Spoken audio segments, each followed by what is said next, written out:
This podcast is sponsored by eBay Canada. eBay Canada is here to help. They've been supporting Canadian small business retailers for 25 years and have recently launched their Up and Running program to meet an urgent need to get businesses online today. New business sellers can get a free e-commerce store for 90 days when they visit ebay.ca/upandrunning. Offer open until August the 22nd.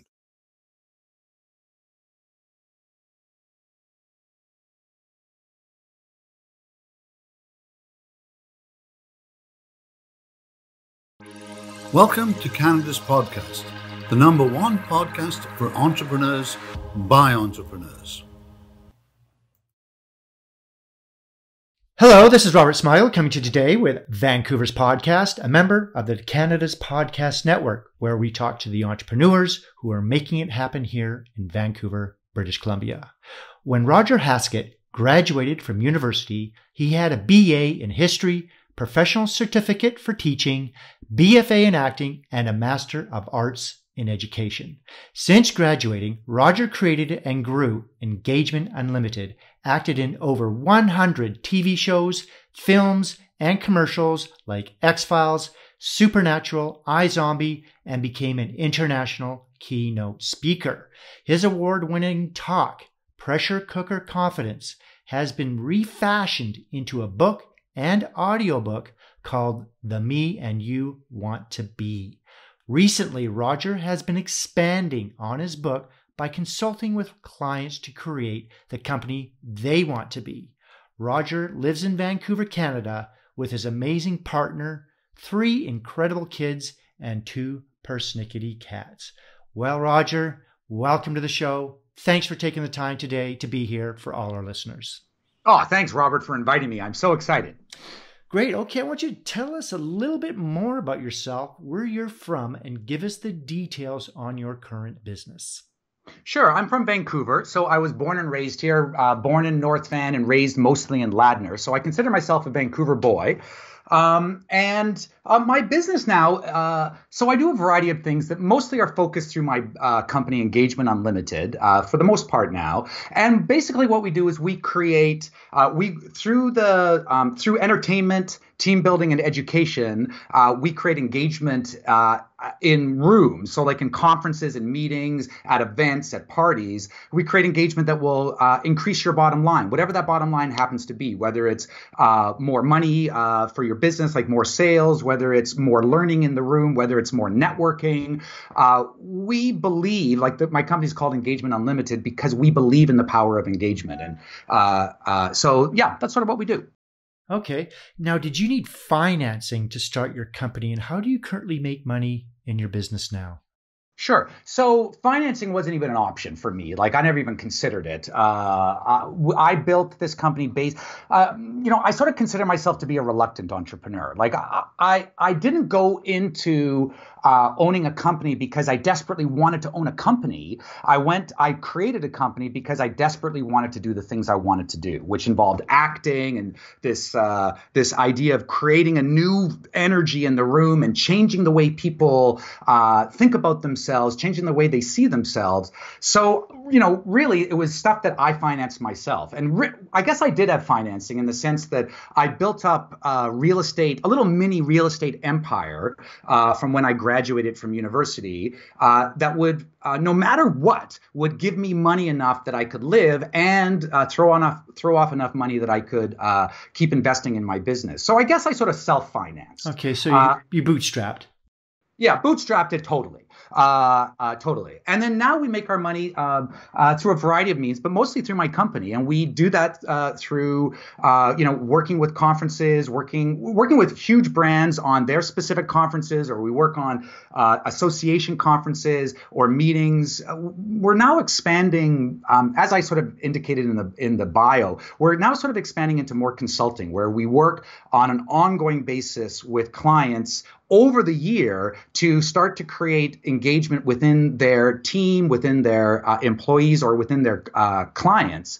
So we sort of are shifting where most of our work up until 2016 was really in rooms, was in event rooms, in conference rooms. So really we are all about what happened in that room and making that room so powerful that it affected the rest of people's lives. What we found over time is that our clients weren't satisfied with that. They wanted more. Like they wanted to have not just a conference once a year that really made a difference to the people. They wanted to see that difference on an ongoing basis. So in the last couple of years, we've really started to, mostly based on our clients asking, we've really started to expand into this realm of now talking about the company or the organization you want to be, and how do you actually start to construct that using the sort of systems that we created that work in the room. So now we're just sort of expanding it to how does it work in your company or in your office or within your team or even within your family. Like there's lots of different applications for it. So that's sort of where we make our money now. Okay, what is the long-term vision and what will your company look like in the future? Do you see the company expanding into other areas and where, beyond Vancouver, BC, or even Canada? Yeah, totally. So we have now, I have a small team, like we have 3 full-time and 1 part-time, and then we have a huge roster of incredibly talented performers that we draw upon. But my vision is that we get to 7 or 8 people in our core office itself, working on various divisions. There's, I have a brain that constantly is creating new ideas for things that we can do. So I want more people around to help take those ideas and lock them into the world. But we also have lots of plans to create satellite offices outside of Vancouver. And so our first places that we're already talking about would be in Alberta, either Calgary or maybe Banff, maybe Edmonton, depending, and Toronto, which would be the sensible ones. And then I do a lot of work in the U.S., so we have plans for that too down the road. Okay, well, we've learned a little bit about you and your company, so we want to talk about Vancouver now. What are the biggest benefits for you and being an entrepreneur here in Vancouver, BC? I want you to give us some of the good points about starting a company here, but I also want you to give us some of the tough things or challenges for our listeners so they can keep an eye out for them. Sure. So, the good things about Vancouver are pretty obvious. It's a beautiful city. I have a talk called How to Think Like a Vancouverite. And the basic point of How to Think Like a Vancouverite is that we are constantly slapped by beauty. You look up and you're like, whoa, like look at how amazing the place we live is. But that leads to, I believe, an amazing attitude in Vancouverites, which is they demand work and life balance. Not even work and life balance. They demand harmony. They demand harmony in their life, so that it's not I'm going to work like a dog and then have what life do I have?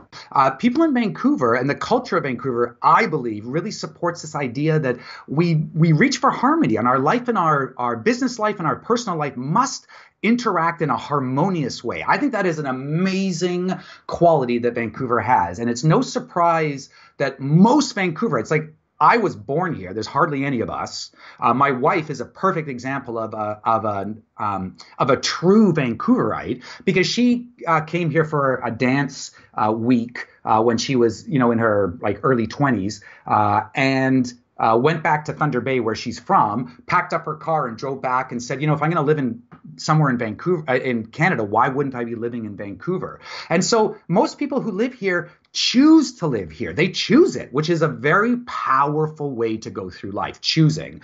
So those are the great things. The challenging things are this. Most people know about this. It's really expensive in Vancouver. Real estate, amongst other things, is crazy. And so as an entrepreneur, I have to figure out how to make enough money to pay the salaries to allow people to live in this crazy expensive city, while still only dealing with the Vancouver market for the most part. Well, my company does, and we busted out of that a number of years ago. But until we had, it's a challenge to go, we're going to make our money in Vancouver while still giving people the resources to live here. So that, I think, is a massive challenge to live in Vancouver. But here's another one. So let me tell you this story. So in 2004, a musical that I had co-written with an amazing, talented partner of mine, was chosen by Disney Studios and Steven Schwartz to be one of the top musicals in of that year, so in 2004. So there were 4 that they chose across North America, and we went down. We brought a whole group of performers down to LA, and we went to Disney Studios, and we performed segments of the musical. So what happened there after we finished was there were 400 people in the room. We're like, it's on Disney Studios. I'm standing next to Mickey Mouse topiary. Like, it's mind-blowingly cool. And at the end of it, we're swarmed by people who are thrusting business cards into our hands going, we want to talk to you about this. What can we do to help? How can we be involved? And there's this crazy synergy in the room of people trying to attach themselves to something that they see as immensely valuable, as something with potential.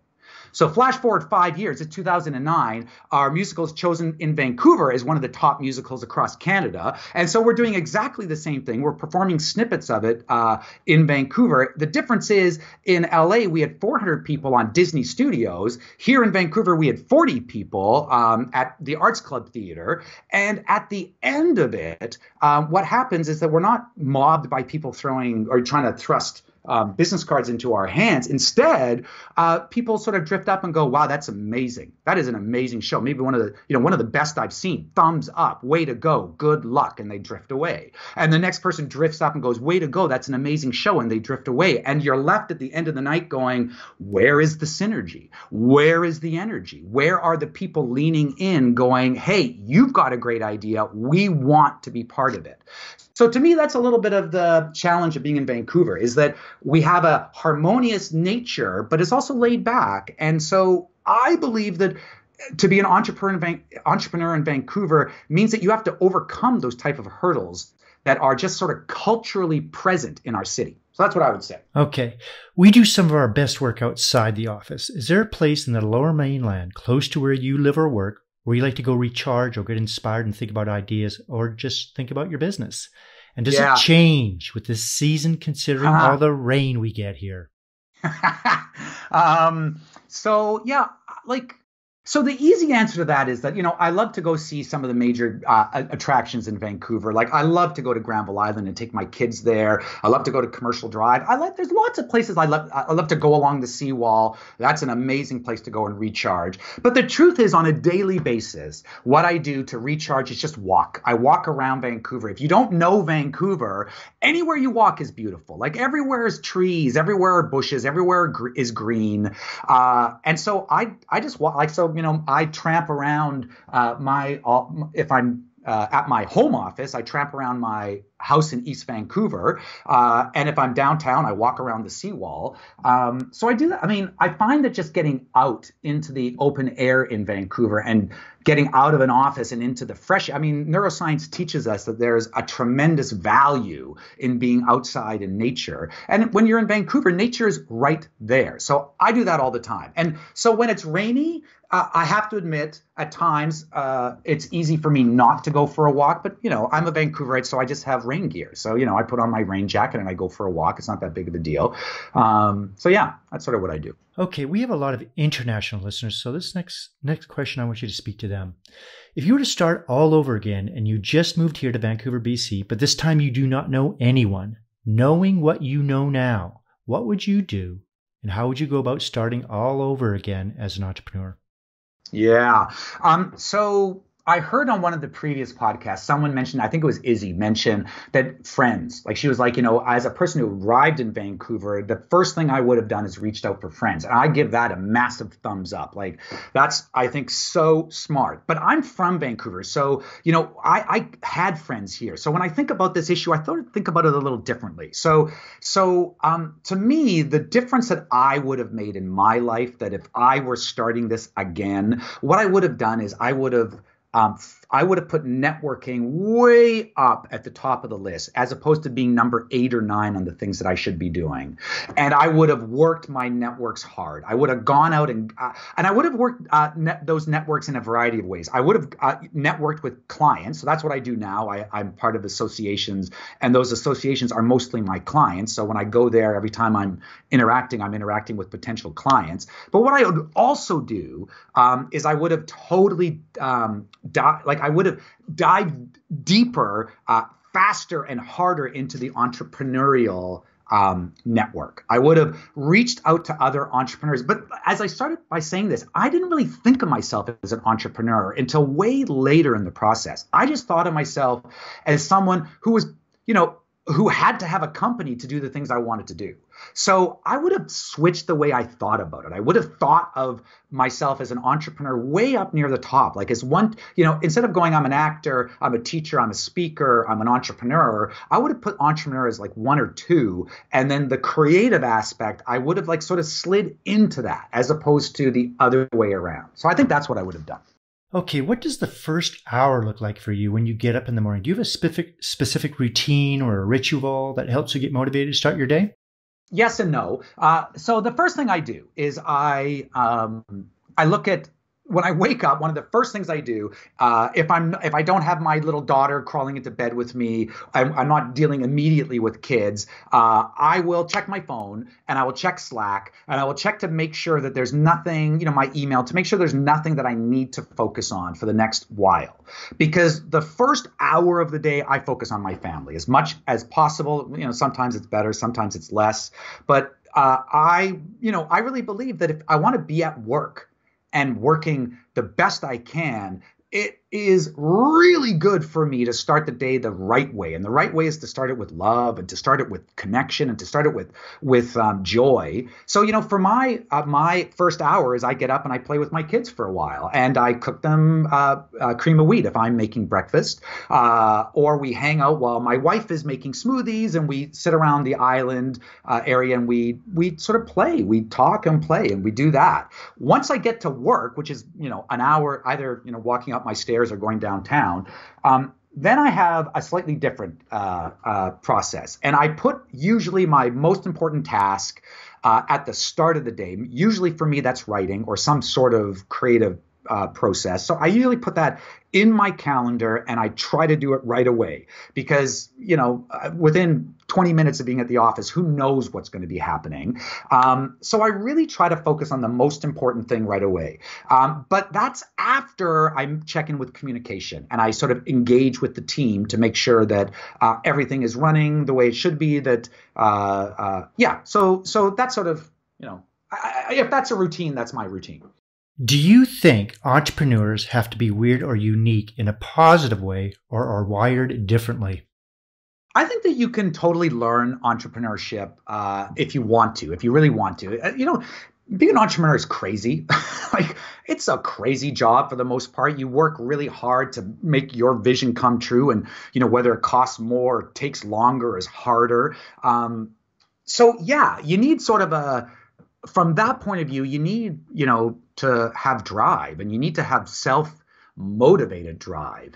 And you need to have a tremendous amount of self-belief or at least, because I talk to a lot of entrepreneurs, at least you need to have self-belief be present in part of your life, because you can have tremendous amount of self-confidence and belief in what you're doing at 10 o'clock till 2 o'clock, but at 3 o'clock you can fall off the wagon and you can be like, oh my goodness, what am I doing? And what am I doing?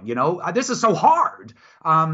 So I do think that you need that sort of commitment, that sort of drive to be committed to what you believe in. But I also believe that it's normal and human to have the opposite feelings at times and go, I'm crazy to do this. Why was I doing this? And then, you talk yourself off that limb and then you get back to doing the hard work. I believe you can train people.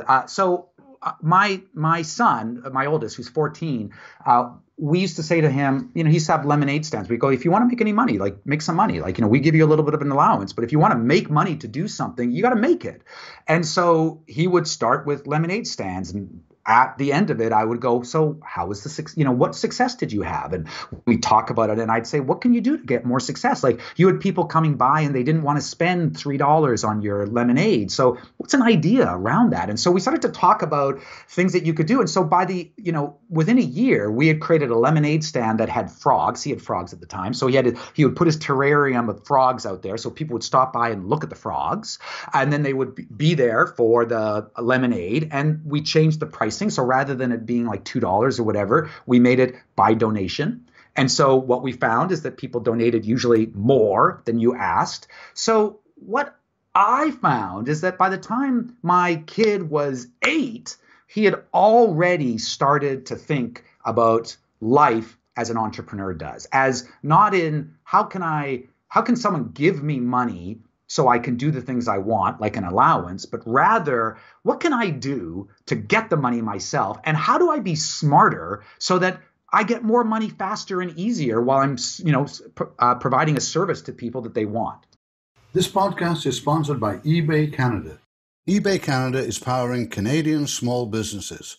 Go to ebay.ca/up-and-running to open your online shop. Let's talk about books and tools. What books are you reading now and why, or even audiobooks? And can you recommend any books for our listeners who are also aspiring entrepreneurs? Sure. I read a lot of fiction. So that's the first thing is I spend most of my time reading fiction as much as I can. I believe there's tremendous value in fiction. But when I'm reading nonfiction, some of the books that I've read in the last while that have really resonated with me, like changed the way I see the world, would be The Happiness Advantage. That's got to be way up there at the top. It's a great TED Talk. You can watch it for 20 minutes and see if you want to get the book. To me, that book is the first book I recommend in the last 5 years. It's the first book because I think it's so amazing. It teaches us that there's an advantage to being happy, and that advantage is something you can use to reach for the success you want. Another book I find really valuable is Sapiens, which is a brief look at history. It's like 400 pages long, so not brief. And that's a great book for sort of challenging the way you think about things, the way you as a human use your brain to sort of see the world. I found those tremendously valuable. But other books that I find, like business books, Switch was a really good book for me. It's all about how to change, like how to actually create change in people. I really love the book How We Learn. I'm a teacher, so this is in my wheelhouse. But How We Learn is a study of that we actually learn differently than what we think, and we learn in much more interesting manner. And if we can start thinking about the way we learn in this way, we can start actually helping other people learn and this is my job. I help people learn. This is one of the things I do. So those books I find really valuable. Rework was also a book I read many, many, many years ago that I found really resonated with me. Short, snappy chapters that were like, this is a way to think about this. So I think that sort of covers books. Online or offline tools? Okay, so we use Slack. They're great. We just started using that earlier this year. We love it. I use Evernote. That's a huge one for me. We have a customized version of FileMaker, which is our CRM that we customized over many, many, many years to sort of be exactly what we want. We use Pipedrive for our sales, and we just started using that in June, and it's revolutionized our sales process and even our sales conversations. I can't speak highly enough about Pipedrive. But the offline tools that we use, I have my home office is covered, the walls are covered in whiteboard wallpaper. So I used to have whiteboards everywhere, and I found them super valuable, but they're small, etc. You only put so much on them. So I found a company that sells whiteboard wallpaper. So I just whiteboard my office. So I write on my walls all the most important things. And so, location is super important when you're dealing with real estate. And so I have stuff that if I turn my head when I'm at my desk, I turn my head to my right, which I do the most. It turns out I have there my most important stuff. So this is my success and challenge patterns that I have written here, so I can keep them in mind. I have my vision about where I want to be in 1 year, 3 years, 5 years, 10 years. I have just past that. I have the beginnings of talks that I'm working on. So I'm a real visual person. So I find that if I don't surround myself with the things that I want to be working on, like if they're buried in my computer somewhere, I just don't use them as much. I don't think about them as much. But when I can just turn my head or turn my chair and see the things that are the most important to me right now, and they're splashed all over my walls, I have found that it increased my efficiency, my focus, my ability to push forward on the most important things. It was like ridiculous how powerful it was. So I really encourage anyone, if you're visual at all, get whiteboard wallpaper and see what it does. I think it will do wonders. If you weren't doing what you do now, what would you like to do for a profession? Yeah, that's a challenge because I'm a slash guy. I have a lot of slashes after my name, like actor, teacher, writer, director, entrepreneur. So for me, when I find things that I want to do, I do them. Like honestly, like if I'm like, well, I want to be a speaker now. Well, so 8 years ago, I decided I was going to take speaking seriously, and I sort of, turn my company to do the things I want. That's the power of being an entrepreneur, I think. That's the joy of it. So if I wasn't doing what I do now, I would be a politician. And I don't want to be a politician, but I believe the world needs it. And I believe that we have to change the way we interact with ourselves and our world. Otherwise, we won't have a world for us to inhabit, or we'll have a world, but it won't be good for us. So I think about this more and more, that I wonder if this is the next direction for me. But I am not interested in being a politician. I am not interested in that life whatsoever, but I do believe that politicians right now are essential to do the things that we need to do in this world. So I might be willing to give up some of my time to do that. What kind of a job would you not like to do? Could not do it? I couldn't do anything that required repetitive routine as its main focus. I couldn't do anything that doesn't recognize initiative as one of the cornerstones of what you do on a daily basis. So there's a whole bunch of jobs that are out of I don't even consider, because they're those things. Not that they're not important, not that they're not valuable. As a matter of fact, some of the most valuable people on my team are people who do exactly those things, because I'm not so good at it. It's not that I hold routine in disrespect. It's just that routine for me is akin to death. And I don't know how to have that type of routine and still live the life that I want to live. Okay. In business, what is your favorite word, quote, or sentence that you like to use? Okay, I would say one that's resonated for years and years with me is a Peter Brock quote that says, "Bite off more than you can chew and chew like crazy," or chew like hell, I think is what he says. I believe that captures an entrepreneur's life in a nutshell. I also think I talked to a friend of mine in the event industry who about 10 years ago's career just sort of started to like take off. And I said to her we were having coffee, and I said to her, what is it that you've done recently that changed, like that has brought about this change that I can see, like it's so apparent? And she said, Roger, I just now live by these rules. Be me publicly. So she said, I didn't change anything I did. I did all the same things I did on a daily basis, but I just did it publicly. So I did it more on Twitter. I did it more in social media. Like I let the world know what I'm doing. And she said that changed everything. So since hearing that, that's one of the mantras I have, to be me publicly, to help try to push my growth along as fast as I can. Okay, what is your least favorite word or sentence you do not like to hear?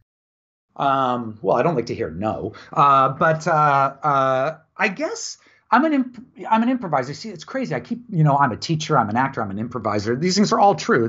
I'm a slash guy, but as an improviser, we're taught a very important rule, which is yes and. Most people know this concept. Whenever you're dealing in a collaborative fashion, the way to interact with people is to say yes and, not to say no but, or even yes but. So some of my favorite words are yes and, like, so, hey, here's an idea. Why don't we figure out, we should expand into Calgary. Yes, and we should figure out, so you take the idea and you just build on it. It's part of the sort of fight to be positive belief that I have. So the word that I don't like then is when people say yes, but, because yes, but sounds like a yes, but the but is the important part. And the but is really the no. So it's a great way of saying yes, no. So the yes, but is a phrase that I would be happy hearing much less of. What keeps you up at night, if anything? Well, a number of things, my kids and worrying about them and worrying about the future, that keeps me up at night. In terms of entrepreneurship, cash flow is a challenge. It ebbs and flows sometimes, but when it's a challenge, it's a real challenge. That keeps me up at times. I really spend a lot of time trying to figure out how to continue to make the company I have reflect my deepest desires and needs. It seems strange to say that because you'd think if it was your company, it would be easy to reflect your deepest desires and needs, but it's not. Companies take on a life of their own, and their structures take on a life of their own.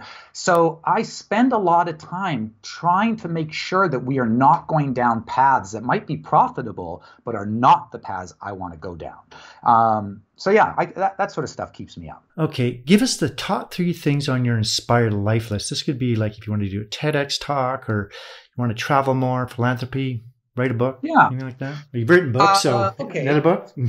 Yeah, I do certainly have some more books in me, that's for sure. I really want to take my kids on a round-the-world trip, my family, all of us. When I was in grade 4, my family went to Mexico for a year. And I think it was so important for me to feel, like to viscerally understand what it's like to be a visible minority. I think that it's an amazing gift to give your children the knowledge of what it means to be an outsider and how there isn't really any outsider when we talk about humans. Like whether your skin is darker or lighter, we're humans. So maybe it's not a trip around the world. Maybe it's more like, a month here and a month there. But in places where we don't actually we don't belong at the start. But by the time we are leaving, we feel that this is somewhere we do belong. I think that would be an amazing thing to give my kids and my wife and me. And I have a lot of projects. Like I have a musical I mentioned. I got some TV shows and movies that I've written that are waiting for me to get enough clout to have them made. So on my bucket list, I'd like to see some of those things made. Do you have any advice that you may have received that you can pass on to entrepreneurs throughout British Columbia? I think you have to go for it. Like, I think you have to believe in yourself and go for it. And I think you have to understand that when you don't believe in yourself, it's not a sign that you shouldn't believe in yourself. It's a sign just that you're human and that you have ebbs and flows and that you can't be fully engaged and charged with something without there being moments of disengagement. Like you can't live a life fully engaged. Like we know that we need to sleep, like we need to have breaks.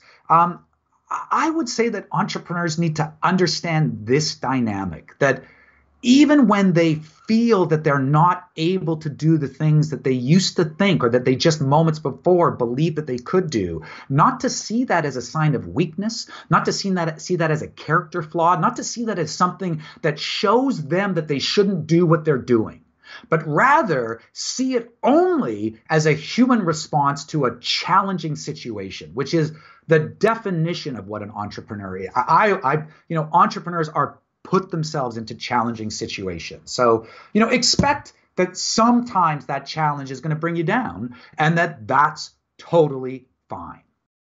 Okay, Roger, are you ready to have some fun? I am. I already thought this was fun. Oh, we're going to have lots of fun now. Okay, as you know, entrepreneurs are very, very busy people and we're always connected, but we're going to take you away from all that. There's a small tropical island just off of Fiji that only has one phone booth there. There is no internet. This place does exist. We're going to drop you off there. You won't have a computer or a smartphone or a tablet. You can use the phone booth located there anytime to call the boat. We'll come pick you up. How long would you last before you made that call? And what would you do while you're there? Sure. Is my family there or is it just me? No, you can take whoever you want. There's just no internet. Awesome. Okay. So if my family's there, that certainly stretches it out. I think that I could last, and I say the word last, right? Because as an entrepreneur, as me, it would be very easy to pick up that phone very quickly and say, come on, let's get back into life. But if I were going to last any length, I would first last by taking a vacation, enjoying the fact that I'm somewhere without internet and I've got my family there. I'm not the sort of person that takes slow vacations very well. Like, I don't like sitting on a beach for 14 days. I was going to say 4 days is a long time. Like for me, 4 hours to sit on the beach is a long time. But if I could first take 2 weeks to spend time with my family, and then if I were able to go, okay, now I'm going to write my next book, so I'm going to peel off maybe 2 to 3 or 4 weeks as a writer's retreat, I think I could stay that long, maybe. Without the internet, I don't know. That makes it very challenging. Like, could I do research? I don't know. That would make it more challenging. But I think I could, a month maybe, but that's stretching it. Maybe 6 weeks if I really could focus on writing. That's about it, I think. And then you call the boat. I call the boat. Are you kidding? I'd have the boat waiting for me. I'd be like, come on, 6 weeks. Okay, we're going to wrap things up. How can our listeners get hold of you? And is there anything you'd like to add before you leave us today? Yeah, you can get me at Twitter or LinkedIn. Roger Haskett. Search it online. There's only one other Roger Haskett that's writes stuff, and he's a psychiatrist in Eastern states. So you'll find me pretty quickly. You can go to my website, engagementunlimited.ca. That's what it is, .ca. You can go to my book website, themeyouwannabe.com. But just type in Roger Haskett. Haskett has 2 T's, basket, but Haskett with a T, an extra T on the end. And anything I want to leave it with, I don't know. This is a great interview for asking me a range of questions that really pull a bunch of things out of me. But if I were going to leave with anything, I don't know. Have fun. Like, if you're not having fun while you're doing it, what are you doing? Like, if you're not having fun, it's not sustainable. Like, if you're not enjoying it on some level, if you don't go, my God, this is fun on some level, then don't do it, man. Like, it's not worth it. Find something else that you like doing and do that. Yes, because you're probably going to be doing it for long hours and long periods of time. You need to motivate yourself. So you better be happy, right? So, like, the stat about if most entrepreneurs had any realistic idea of how long it was really going to take them to do what they had in their head, 90% of us wouldn't do it. I believe that entrepreneurs are very good at being selectively blind, and I believe that this is a very good skill. I think this is a very powerful skill to be able to go, I'm going to ignore the fact that it's actually going to take me 10 years, and I'm going to believe it's going to take me 2, because that's going to give me the energy to get to 10 years. Right. Okay, Roger, thank you for coming on the show. I've learned a lot about you, and I'm sure our listeners have as well. Sweet. Thank you for inviting me. Yeah, well, thank you again, and we'll see you next time. This podcast is sponsored by eBay Canada. eBay Canada is here to help. They've been supporting Canadian small business retailers for 25 years and have recently launched their Up and Running program to meet an urgent need to get business online today. New business sellers can get a free e-commerce store for 90 days when they visit ebay.ca/upandrunning.